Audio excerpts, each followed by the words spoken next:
आज तुम्हारा दिमाग खराब न किया तो मेरा नाम भी सुभाष शरण नहीं। आज तुम्हारा पूरा का पूरा दिमाग खराब करके रख दूंगा मैं। जीवन में हर व्यक्ति सपने जरूर देखता है, हर व्यक्ति देखता है, तुम देखते हो, हम भी देखते हैं। जैसे पटवारी बन रहे हो तो पटवारी बनने से पहले भी आदमी एक बार पटवारी जरूर बन जाता है। वो सपने देखना, थानेदार की तैयारी करने वाला थानेदार बनने से पहले सपने देखना शुरू कर देता है। मैं वर्दी पहनूंगा, शेर कोई रिश्वत देने आएगा, मैं रिश्वत नहीं लूंगा। इस तरीके के वो सपने देखना शुरू कर देता है। हर आदमी की होता है, भले कोई व्यक्ति हो। लेकिन जीवन में कभी भी कोई व्यक्ति मृत्यु से पहले नहीं मरता। यानी मृत्यु से पहले क्या कभी कल्पना की है कि जब तुम्हें मृत्यु आएगी तो क्या होगा? जब व्यक्ति मृत्यु से पहले अगर मर जाए, एक बार अगर मृत्यु से पहले मर जाए तो शायद वो जिंदगी में कहीं गलत कार्य नहीं करेगा। आज मैं तुम्हें मृत्यु से पहले मार दूंगा। यानी मृत्यु कैसी होगी आपकी, उस मृत्यु का मैं आपको दृश्य दिखाऊंगा और उस दृश्य के माध्यम से ही मैं पूरी की पूरी प्रथाओं का जिक्र कर लेंगे। तो बताओ, तैयार हो क्या मौत से पहले मरने के लिए? इजाजत दो मुझे कि हाँ सर, हम मृत्यु से पहले आज मरने के लिए भी तैयार हैं। शुरू करते हैं। मान लो कि आप जा रहे हो, जाते जाते आपको हार्ट अटैक आ जाए, आप अपने पे लेके आपको मार रहा हूं, आपको मृत्यु से पहले मृत्यु के दृश्य करवा रहा हूं। मान लो आप चलते चलते आपको हार्ट अटैक आया, आपकी मृत्यु हो गई। मान लीजिए कि आपके पेट में दर्द उठा, आंत फट गई और आपकी मृत्यु हो गई। समुद्र के किनारे अच्छा दृश्य देखने के लिए गए हो और वहां पर सांप ने डस लिया और आपकी मृत्यु हो गई। किसी भी वजह से हो, मृत्यु का हमेशा कोई ना कोई बहाना जरूर होता है। तभी तो कहते हैं कि मौत बहाने बिना मौत को दिए। और अब आपकी मृत्यु हो चुकी है। मृत्यु होते ही सबसे पहले घर पे लाया जाता है। घर पे लाते ही वही अपने रिश्तेदार, परिवार वाले सब रोआ कूका मचा रहे हैं और बीच में आपको सुला दिया जाता है। उस समय कुछ लोग तैयारियों के लग जाते हैं और वो तैयारी किसकी चल रही है? वो अर्थी बनाने की अब तैयारियां चल रही हैं। इसमें भी परफेक्ट मैन होते हैं कुछ लोगों को अर्थी बनाने में। 4 बांस लावा, यहाँ बांस लो करो, इनने बिन्ने बांस लो करो और बढ़िया त्रिकोण के अर्थी तैयार हो रही है और आपको अब नहलाया जा रहा है। इस शरीर का, जिसकी शरीर की इतनी सेवा की, जिस शरीर पे कभी फेरन लवली लगाया, कभी कुछ लगाया, कभी, आज उस शरीर को कोई और ही नहला रहा है। नहलाने के बाद तौलिए से पूछा या नहीं पूछा, इस चीज का अब कोई महत्व नहीं रहा है। अब आपको नए कपड़े पहना दिए गए हैं, पुराने कपड़े पहना दिए गए हैं और अब इसके बाद में आपको अर्थी के ऊपर ले जाया गया है। जैसे ही अर्थी के ऊपर लाते हैं तो वहां भी बांधा जाता है। हो सकता है आपकी गर्दन के चारों ओर रस्सियों से बांधा जाए, पैर बांधा जाए कि कहीं मुर्दा गिर न जाए। मृत्यु के बाद में सिर्फ मुर्दा बचता है, डेड बॉडी बचती है। ना कोई पटवारी है अब, ना कोई थानेदार है अब, ना ही कोई अध्यापक जी है, ना ही कोई एमएलए है। अब कोई नहीं बोलता कि घर के बीच में पटवारी जी सुत्या है, ना, अब डेड बॉडी है। और लोग बड़ी जल्दी लगाते हैं उस समय, चलो भाई जल्दी करो जल्दी करो। किस चीज की जल्दी लगी है पता नहीं उन लोगों को।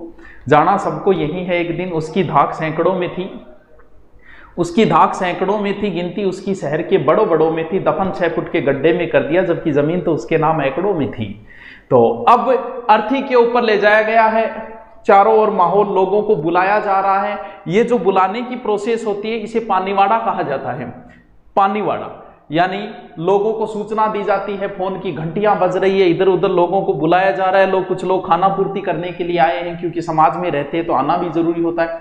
कुछ लोग बड़ी जल्दबाजी में आए हैं, यहाँ भी घड़ी में समय देख रहे हैं, जल्दी करो। किसी को ऑफिस जाना है, किसी को कोचिंग में जाके 8 बजे क्लास लेनी है, किसी को कुछ करना है। सबको जल्दी लगी है कि भी मुर्दा रात को मरा था, बैक्टीरिया फैल जाएंगे, जल्दी करो जल्दी करो। जिस घर के लिए आदमी भागा है उस घर में अब उसको थोड़े समय के लिए भी रुकने नहीं दिया जा रहा है कि जल्दी करो जल्दी करो। तो अर्थी सज गई है। अब सजने के बाद 4 आदमी लगते हैं और अब हालात देखो, व्यक्ति किसी को थैंक यू भी नहीं बोल सकता। उस लोगों ने उसे नहलाया, ना उनको थैंक यू बोल सकता है, ना 4 लोगों को उठाने वालों को थैंक यू बोल सकता है वो। जैसे ही अर्थी उड़ी उस समय एक अलग माहौल होता है। कुछ लोग जिनको आंसू नहीं आ रहे वो दुखी है कि उन्हें आंसू नहीं आ रहे, और कुछ लोगों को रोज आ रहा है, दुख हो रहा है तो वो रो भी रहे हैं। अब धीरे धीरे उसे घर से बाहर निकाला जाता है।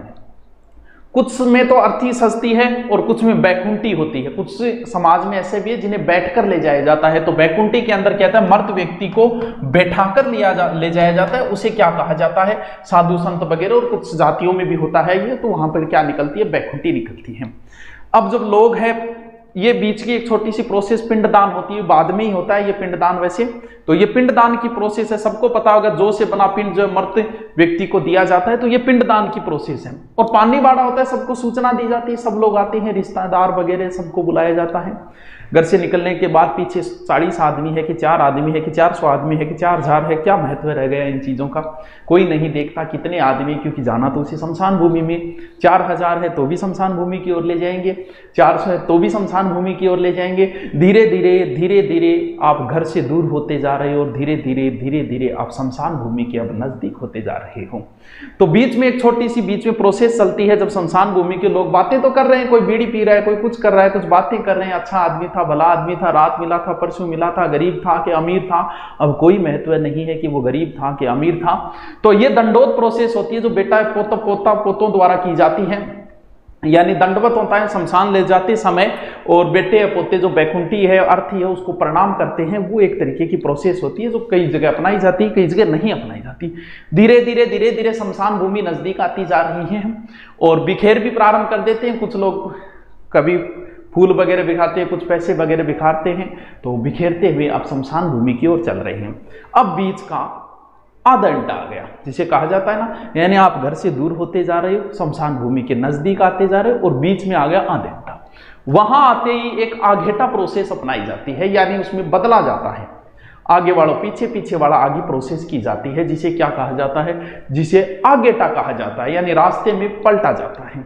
चलिए अब चलते आप शमशान भूमि में पहुंच चुके हो। अब वहां पर कुछ लोग एडवांस में जाते हैं, मोटरसाइकिल लेकर लकड़ियों की व्यवस्था करते हैं, 1 कुंटल 2 कुंटल जो भी हो, क्या फर्क पड़ता है, उसे तो जलाना है, अब चाहे आधे कुंटल में जला दो चाहे 1 कुंटल में जला दो। तो वहां पर विशेष व्यवस्था की जाती है, चारों ओर घास वगैरह बीच में लगाया जाता है, घी वगैरह, ताकि मुर्दा आराम से जल जाए, आराम से जल जाएगा। अब वहां से आपको अर्थी से उठा के और अब आपको रख दिया जाता है किसके ऊपर, अब जो जिसमें आपको जलाया जाएगा उन लकड़ियों के। यहां भी बहुत सारे ज्ञानी लोग होते हैं, अपनी नेतागिरी नहीं छोड़ते, ऐसे करो ऐसे जलेगा, ये लकड़ी इधर लगाओ और ये लकड़ी इधर लगाओ और ये घास लगाओ, और वहां भी कुछ लोग नेतागिरी। शमशान भूमि से 20% तो वहीं से निकल जाते हैं, क्योंकि उन्होंने अपनी प्रोसेस पूरी कर दी, आपको शमशान भूमि तक पहुंचा दिया है। कुछ लोगों की बड़ी जल्दी रहती है, ऑफिस जाने की जल्दी है, कोचिंग जाने की जल्दी है, तो वो लोग वहां से, कुछ लोग तो वहां से ट्रक लेते हैं कि बोलो अपनी प्रोसेस पूरी हो गई, हमने तो उसको स्वर्ग में पहुंचा दिया, शमशान भूमि तक। अब फिर कोई एक व्यक्ति, आपका बेटा या पोता जो भी है, वो लांपा लगाएगा, इसे क्या बोलते हैं, अग्नि देना। वो जो भी बोलेगा, दादोजी अग्नि आ रही है, पिताजी अग्नि आ रही है, क्या फर्क पड़ता है, अब दादोजी पिताजी नहीं सुन रहे हैं, उन्हें अग्नि आ रही है। और अब जैसे ही अग्नि धू धू करके अग्नि जलना प्रारंभ हुई है, और जैसे ही आपको अग्नि जलना प्रारंभ होती है, वैसे ही धीरे धीरे ये शरीर काला पड़ता जाता है, धीरे धीरे मांस के चिथड़े नीचे गिरने प्रारंभ हो जाते हैं। वहां पर शमशान भूमि, और जो आपको अग्नि देने वाले वो आग की तपन से धीरे धीरे दूर हो रही। वहां शमशान में कुछ लोग अलग अलग बैठ गए, कोई बीड़ी पी रहा है, कोई कुछ कर रहा है, कोई बातें कर रहा है। और वो जो शमशान भूमि है, वो धीरे धीरे कुछ चीजें आपको बाहर जो गिर रहा है आपका, क्योंकि हाथ पैर टूट के अब गिरने प्रारंभ हो जाते हैं, अब सिर्फ हड्डियां बचती हैं, उनको वो अंदर डालता जाता है। खोपड़ी थोड़ी मजबूत होती है, वो जल्दी से टूटती नहीं है। तो उस समय क्या किया जाता है, उस समय उस खोपड़ी के अंदर थोड़ा सा फोड़ा जाता है। इसे क्या कहा जाता है, सिर्फ फोड़ के घी डालते, इस क्रिया को क्या कहा जाता है, कपाल क्रिया कहा जाता है।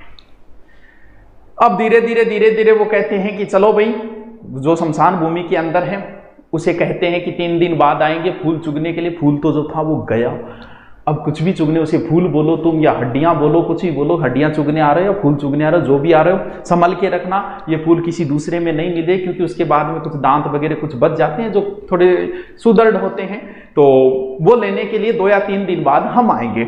अब वो वापस चले जाते हैं, वापस बैठते हैं, कुछ वहां स्नान वगैरह की प्रोसेस हो जाती है, कुछ लोगों को जल्दी रहती है, किसी को भूख लगी है, वो बता तो नहीं सकते लेकिन करते हैं जल्दी करो जल्दी करो, जल्दी कहाँ है, सबको यहीं जाना है। तो ये प्रोसेस होती है जिसे क्या कहा, सातरवाड़ा या हुक्का भरना भी कहा जाता है। हुक्का भरना, शव जलाने के बाद जब वापस आते हैं तो लोग स्नान वगैरह करते हैं, स्नान वगैरह करके फिर वापस आगे परिवार वालों को सांत्वना देते हैं। ये प्रोसेस अपनाई जाती है जिसे सातरवाड़ा या फिर हुक्का भरना कहा जाता है। कितने दिन सांत्वना देंगे, 2 दिन 3 दिन 5 दिन, रोज तो ये बातें होने से रही, धीरे धीरे ये बातें कम होनी शुरू हो जाती है। धीरे धीरे लोगों के पास इतना टाइम भी तो अब कहां बचा है, फिर मौकान को आना शुरू हो जाते हैं, रिश्तेदारों को धीरे धीरे पता चलता है और वो धीरे धीरे रिश्तेदार जो है वो सांत्वना देने के लिए आना प्रारंभ हो जाते हैं। ये पूरी मनुष्य की प्रक्रिया बता रहा हूं मैं। मौत से पहले तुम्हें मार दिया मैंने आज। हो सकता है तुम जिंदगी में जो भी गलत कार्य किए न किए, तुम क्या थे क्या नहीं थे, सब इस दुनिया में सब कुछ आपके साथ कोई घटना घटे या न घटे ये जरूरी नहीं है, लेकिन मौत कन्फर्म आएगी, सबको आएगी। मौत सबको आनी है, कौन इससे छूटा है, तू पना नहीं होगा, यह ख्याल झूठा है। अब क्योंकि मृत्यु से पहले एक बार जो मर लेता है वो हो सकता है कभी जिंदगी में कुछ गलत कार्य न करो, तो अब जाया जाता है। ये फूल चुनने की प्रोसेस है। 3 दिन बाद 4 दिन बाद जब भी टाइम मिलता है, क्योंकि लोगों के पास टाइम भी तो कहाँ है, शमशान भूमि में वापस जाते हैं, जो भी वहां पर हड्डियां मिलती है, और अब आपको किसी पॉकेट के अंदर जिसमें बिस्कुट डालते हैं, डेयरी मिल्क डालते हैं, उस एक बॉक्स में या फिर एक छोटा सा घड़ा ले लेते हैं छोटा सा, उसके अंदर चुन चुन के आपकी हड्डियां डाली जा रही है। यानी ये जो शरीर है अब सिर्फ और सिर्फ एक बॉक्स के अंदर आ गया है, और इसे गंगा जी में बहाते हैं, जिसे कहा जाता है फूल पदाना। उस बॉक्स के अंदर अब आपका पूरा शरीर एक बॉक्स के अंदर आ गया है। इसे घर पे नहीं लाते। समझदार लोग कहेंगे कि भाई इसको घर पे, मतलब जिस घर के लिए तुमने सारी जिंदगी लगा दी, आज उसे घर में नहीं लाना है। आज कोई दोस्त के अगर यहां रखने की सोचोगे तो वो भी मना कर देगा, पड़ोसी के यहां भी नहीं, नहीं नहीं ये अपशगुन है। अब आपको लटका दिया जाएगा एक पेड़ के ऊपर। जब भी टाइम होगा गंगा जी को जाना है, उससे पहले आपकी हड्डियों को एक बॉक्स के अंदर, एक हड्डियों को पेड़ के ऊपर लटका दिया जाता है। जब भी टाइम होगा देखेंगे, ले जाएंगे। ये फूल चुनने वाली प्रोसेस है।